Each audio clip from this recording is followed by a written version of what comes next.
গতদিনের পাঠ কি মুখস্থ করেছো? চলো আজকে দেখে নেই। নিচের প্রশ্নগুলোর উত্তর বলি ও লিখি। তাহলে এগুলো কিন্তু আমার সঙ্গে সঙ্গে তোমরাও লিখে ফেলো। ক নাম্বার প্রশ্ন, বাংলাদেশে বাঙালি ছাড়া আর কারা বাস করে? উত্তর, বাংলাদেশে বাঙালি ছাড়াও বিভিন্ন ক্ষুদ্র জাতিসত্তার মানুষ বসবাস করে, যেমন চাকমা, মারমা, সাঁওতাল, মুরং, রাজবংশী ইত্যাদি। খ, বাংলাদেশের বিভিন্ন ধর্মের উৎসবগুলোর নাম কি? উত্তর, বাংলাদেশের বিভিন্ন ধর্মের উৎসবগুলোর নাম হলো মুসলমানদের ঈদ উল ফিতর, ঈদ উল আজহা, হিন্দুদের দুর্গাপূজা, বৌদ্ধদের বুদ্ধ পূর্ণিমা, খ্রিস্টানদের ইস্টার সানডে ও বড়দিন। গ, বাংলাদেশের জনজীবনের বৈচিত্র্যসমূহ কি কি? উত্তর, বাংলাদেশের জনজীবন ভারী বৈচিত্র্যময়। এদেশে বাঙালি ছাড়া ও বিভিন্ন জাতিসত্তার মানুষ বাস করে। তাদের রয়েছে নিজ নিজ ভাষা ও সংস্কৃতি। ভাষা ও সংস্কৃতির মতো এদেশের মানুষের পোশাকেও বৈচিত্র্যময়, পেশাও বৈচিত্র্যময়। কেউ জেলে, কেউ কৃষক, কেউ কামার, কেউ কুমোর, কেউ কেউ আবার অফিস আদালতে কাজ করে। হিন্দু, মুসলিম, বৌদ্ধ, খ্রিস্টান সহ বিভিন্ন ধর্মের মানুষ বাস করে এই দেশে, তাই সবার ধর্মীয় উৎসবও ভিন্ন। ঘ, দেশ হলো জননীর মতো। দেশকে জননীর সঙ্গে তুলনা করা হয়েছে কেন?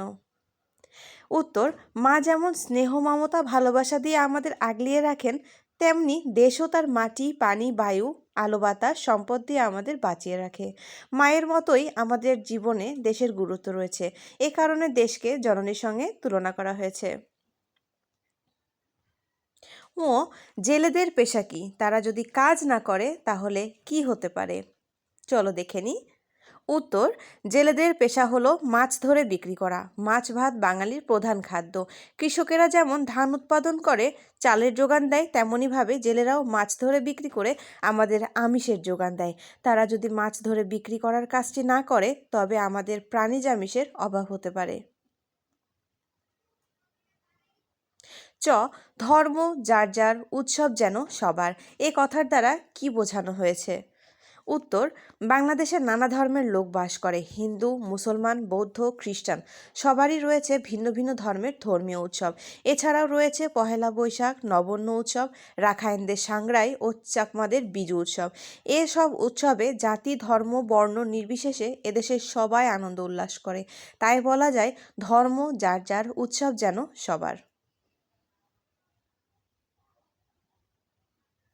এই প্রশ্নগুলো কিন্তু তোমরা নিজে থেকেই করে নিবে।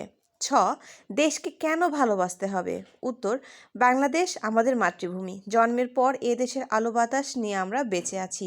মা যেমন আমাদের স্নেহ, মমতা, ভালোবাসা দিয়ে বাঁচিয়ে রাখেন, দেশও তেমনই তার মাটি, পানি, বায়ু, আলো বাতাস ও বিভিন্ন সম্পদ দিয়ে আমাদের বাঁচিয়ে রাখে।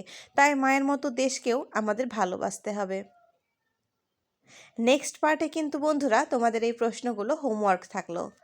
এখন নিচের অনুচ্ছেদ অবলম্বে 3টি প্রশ্ন তৈরি করতে হবে।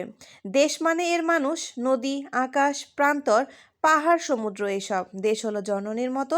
মা যেমন আমাদের স্নেহ, মমতা, ভালোবাসা দিয়ে আগলে রাখেন, দেশও তেমনই আমাদের বাঁচিয়ে রেখেছে। এ দেশকে আমাদের ভালোবাসতে হবে। দেশকে ভালোবাসার মধ্য দিয়েই সার্থক হয়ে উঠবে আমাদের জীবন। চলো তাহলে দেখে নেই এই প্রশ্ন কি কি হতে পারে। তোমরা নিজেরাও চেষ্টা করবে এবং আমি করে দিচ্ছি, এটাও পড়বে, দেখবে তোমাদের কাছে আর অনেক কিছু সহজ হয়ে যাবে।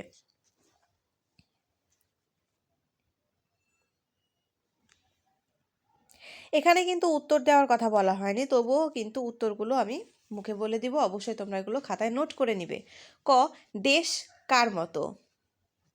দেশ আমাদের মায়ের মতো, তাই না? মায়ের মতো আর কাকে ভালোবাসতে হবে? অবশ্যই আমাদের দেশকে ভালোবাসতে হবে। এবার গ নম্বর প্রশ্ন কি বলেছে, আমাদের জীবনে আর কিভাবে সার্থক হয়ে উঠবে? অবশ্যই আমাদের দেশকে ভালোবাসলে আমাদের জীবনটা সার্থক হয়ে উঠবে, তাই তো? এই প্রশ্নগুলো অবশ্যই তোমরা করে রাখবে এবং দেখা হবে নেক্সট